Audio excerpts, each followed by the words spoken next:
भगवते वासुदेवाय नमो नमः। आज 58वां अध्याय भगवान श्री कृष्ण के अन्य विवाहों की कथा।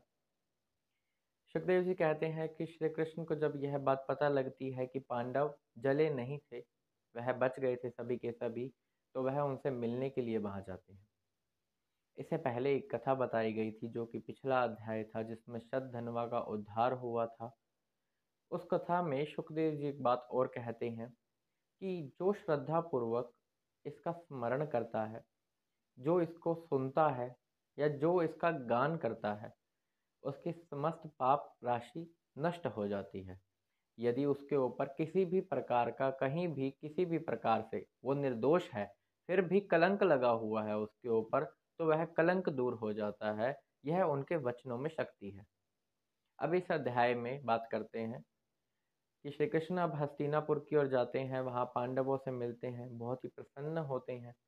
पांडव भी देखते हैं कि स्वयं श्री कृष्ण आए हैं, उनका आदर सत्कार करते हैं, उनसे आलिंगन करते हैं, उनको एक श्रेष्ठ आसन देते हैं और जो उनके साथ यदुवंशी आए थे उनको भी श्रेष्ठ आसन पर विराजमान करते हैं। सभी के सभी एक सभा बनाकर बैठे हुए हैं और बहुत ही अच्छे से एक दूसरे से बातचीत कर रहे हैं। सभी एक दूसरे का सकुशल पूछ रहे हैं, राज्य का हाल पूछ रहे हैं। इसके बाद उनकी जो फुआ है कुंती, वह कुंती के साथ जाकर बात करते हैं। कुंती उनको देखकर रोना शुरू कर देती हैं। उनके नेत्रों से आंसू झलक उठते हैं उनको देखते ही, क्योंकि एक तो सुंदर उनका मुख है और ऊपर से जो उन्होंने पहले किया था, उन्होंने अपने चाचा अक्रूर जी को उनका सकुशल पूछने के लिए भेजा जाता था। यानी श्री कृष्ण भगवान को चिंता है पांडवों की और कुंती की, तभी तो भेजा था हस्तिनापुर। तो यह सब कुंती उनको कहती हैं कि आप कितने दयालु हैं, कितने करुणामय हैं। आपने भाई अक्रूर जी को भी यहाँ पर भेजा हमारा सकुशल पूछने के लिए। आपकी शरण में जो जो रहते हैं उनका तो समस्त पाप कलेश सब नष्ट हो जाते हैं, और जो आपका चिंतन बार बार करते रहते हैं, बार बार करते रहते हैं, उनके तो हृदय में आप आकर विराजमान हो जाते हैं। फिर ऐसा संसार में कोई कष्ट और दुख नहीं है जो उसे पीछे कर सके। हर प्रकार की बीमारी, हर प्रकार के कलेश, हर प्रकार के दुख आप मिटा देते हैं उसके। यह तो कृपा है आप। वहाँ पर युधिष्ठिर उनसे प्रार्थना करते हैं कि आप कुछ क्षण यहीं रुक जाएं, कुछ दिनों के लिए यहीं रुक जाएं। तो वह उनके कहने पर बरसात के 4 महीनों तक वहीं पर ही रुकते हैं। इसी बीच वह अर्जुन के साथ रथ पर निकलते हैं शिकार खेलने के लिए। अर्जुन बहुत सा शिकार खेलते हैं उस समय, और ये जो यज्ञ पशु लेने होते हैं वह भी लेते हैं और युधिष्ठिर जी के पास पहुंचाए जाते हैं। वहां वह देखते हैं कि जब वह थक गए हैं तो वह यमुना किनारे जाते हैं, थोड़ा हाथ पांव भी धो लें और पानी भी पी लें। वह देखते हैं कि एक बड़ी ही सुंदर कन्या बैठी हुई है और तपस्या कर रही है। अब श्री कृष्ण अर्जुन को भेजते हैं कि तुम पता करो यह कौन है। अर्जुन उनके पास जाते हैं और उनसे पूछते हैं, हे सुंदरी, तुम कौन हो? तुम यहाँ किस कारण से बैठी हो? तुम किसकी पुत्री हो और क्यों आई हो इधर, उसके बारे में मुझे बताओ। वह कहती है कि मेरा नाम कालिंदिनी है और मैं सूर्य देव की पुत्री हूँ। जो लक्ष्मी जी जिनके चरणों की सेवा एक क्षण के लिए भी नहीं छोड़ती, मैं उनको अपना पति बनाना चाहती हूँ। और जो कि मेरे पिता सूर्य देव हैं, उन्होंने यहीं यमुना जी में मेरे लिए एक भवन भी बना दिया है। मैं यहीं रहती हूँ और मैं तब तक यहीं ही रहूंगी जब तक वह मेरे पति नहीं बन जाते। तो अर्जुन जो जानते हैं वह जाकर भगवान से कह देते हैं श्री कृष्ण से। वह उनको रथ में बिठाते हैं और युधिष्ठिर के पास ले आते हैं।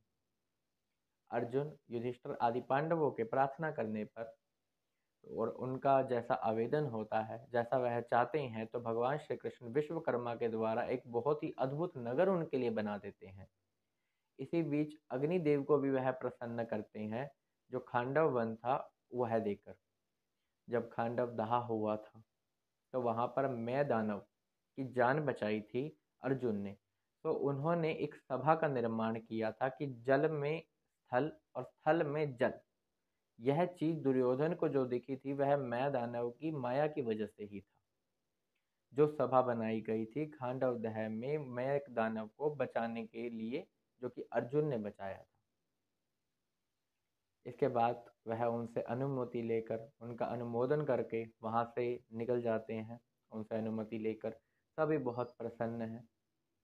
इस बीच उज्जैन, जो कि अवंतीपुर की बात हो रही है यहाँ, तो अवंती उज्जैन में है और वहाँ जो देश में राजा हैं उन वो हैं विंध्य और अनुविंध्य, और उनकी एक पुत्री है जिसका नाम है मित्रवृंदा। वह श्री कृष्ण को बहुत ही प्रेम करती है। वह चाहती है कि उनका विवाह उन्हीं से हो। वह तन मन हर प्रकार से उन्हीं को ही चाहती हैं। वह चाहती हैं कि उनका पानी ग्रहण और कोई भी ना करे। तो उनका हरण करके ले जाते हैं भगवान श्री कृष्ण, क्योंकि उनकी इच्छा ऐसी थी कन्या की। तो उनकी इच्छा पूर्ण करते हैं। इसके बाद कौशल देश के जो राजा हैं उनका नाम है नग्नजीत। नग्नजीत की एक कन्या होती है जिसका नाम है सत्या, और उसको नग्नजीती के नाम से भी जाना जाता है, जैसा कि राजा का नाम है। इस कारण से उन्होंने स्वयंवर रखा और वहां पर ऐसा नियम रखा गया कि ये जो 7 बैल हैं यह किसी के काबू में नहीं आ रहे हैं। तो जो इनको काबू में कर लेगा, जो इनको नाच लेगा, वही सत्या को पाएगा। तो जब यह श्री कृष्ण सुनते हैं तो वह कौशल देश की ओर निकल जाते हैं, अयोध्या। और वहां जाकर बहुत ही आदर सत्कार होता है उनका। उनको श्रेष्ठ आसन दिया जाता है, बहुत ही बड़ी पूजा रखी जाती है। इसके बाद नग्नजीत राजा उनसे प्रार्थना करते हैं, कहते हैं कि यदि आपकी कोई आज्ञा हो तो बताइए। मैं तो एक तुच्छ सा मनुष्य हूँ, आपने यहाँ पधार कर मुझे दर्शन देकर मेरे ऊपर बहुत ही बड़ा उपकार किया है। यदि कुछ मेरे लिए सेवा हो तो आप मुझे बताइए। तो वह श्री कृष्ण बोलते हैं गंभीर वाणी में, कहते हैं कि एक क्षत्रिय जो कि संपूर्ण हो उसको कभी किसी से कुछ भी मांगना नहीं चाहिए। मैं तुम्हारे साथ प्रेम का संबंध बांधना चाहता हूँ तो तुम मुझे अपनी कन्या दे दो। उन्होंने ऐसा इसलिए ही किया था क्योंकि वह अपने मन में जान गए थे कि उनकी कन्या क्या चाहती है। जब उनकी कन्या ने श्री कृष्ण के बारे में सुना था, देखा था, उनको जाना था, जानने से पहले ही, उनको देख कर ही, उनके गुणों को सुनकर ही उनको अपना पति मान लिया था। और वह नहीं चाहती थी कि उनका विवाह किसी और से हो, इसलिए उन्होंने उनके ही पिता से खुद ही वह उनको मांग लिया था।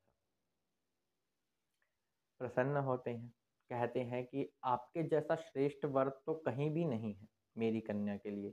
मैं भी यही चाहता हूँ, लेकिन हमने यह अपना बल पुरुष को देखने के लिए कि 7 बैलों को हमें नाथना है, या किसी की नहीं सुनते और बड़े बड़े शूरवीर आए और कोई भी इनके आगे टिक नहीं सका। बस फेंट कस ली भगवान श्री कृष्ण ने और उतर गए मैदान में, और 7 बैलों को नाथ दिया। जैसे कोई बच्चा हो और खेल खेल में ही कोई काम कर दे, ऐसे ही खेल में उन्होंने 7 बैलों को नाथ लिया। उनको नाथ के उन्होंने सत्या से विवाह किया, उनको द्वारका ले गए। ऐसे ही जो यमुना किनारे उनको कालिंदिनी जी मिली थी, उनसे भी उन्होंने द्वारका में जाके विवाह किया। ढोल नगाड़े बजाए गए, बहुत ही सभी प्रसन्न थे। अब जो सत्या का विवाह नगनजीत, जो कि उनकी पुत्री थी, उनसे हुआ था, नगनजीत की पुत्री से, तो उन्होंने दहेज में भी बहुत कुछ दिया था। 10,000 तो गायें थी,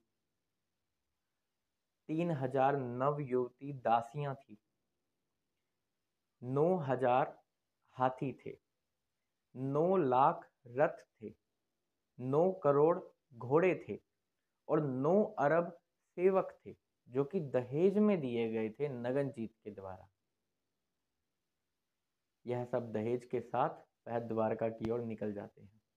ढोल नगाड़े बज रहे हैं, बीच में ही बाकी राजा हमला कर देते हैं, इस कारण से कि सत्या का विवाह हमारे से होना चाहिए था, हमने भी प्रयास किया था लेकिन हम हारे गए, तो श्री कृष्ण का विवाह क्यों हो रहा है उसके साथ। तो जब वह हमला करते हैं तो अर्जुन अपना गांडीव उठाते हैं। वो गांडीव कहाँ से आया वह सुनिए। इसी अध्याय के अंदर यह बताया गया था कि उन्होंने अग्निदेव को भी प्रसन्न किया था। तो वह जो प्रसन्न हुए थे तो उन्होंने अर्जुन को एक गांडीव दिया था, 2 तरकस दिए थे, और बहुत ही सुंदर 4 घोड़े दिए थे जो कि श्वेत रंग के थे। तो वह गांडीव वो उठाते हैं और उन सब राजाओं को वहां से मार पीट कर भगा देते हैं, जो कि सेना के साथ श्री कृष्ण का विवाह रोकने के लिए आए हुए थे। इसके बाद वह दहेज के साथ द्वारकापुरी में चले जाते हैं। ढोल नगाड़ों से उनका स्वागत किया जाता है और बहुत ही प्रसन्न है, सभी आनंद में है। भगवान श्री कृष्ण की फुआ श्रुतकीर्ति, जो कि कैकेय देश में है, उनकी एक पुत्री होती है। उनका विवाह श्री कृष्ण के साथ होता है, जिसका नाम है भद्रा। तो भद्रा जी का भी जो पाणी ग्रहण होता है वह श्री कृष्ण के द्वारा होता है। मद्र देश राजा की एक कन्या होती है, जिसका नाम है लक्ष्मणा, और उनका विवाह भी श्री कृष्ण के साथ होता है। ऐसे ही सहस्त्रों स्त्रियों के साथ उनका विवाह होता है, जब वह भौमासुर का वध कर देते हैं, जिसका वर्णन अगले अध्याय में होगा।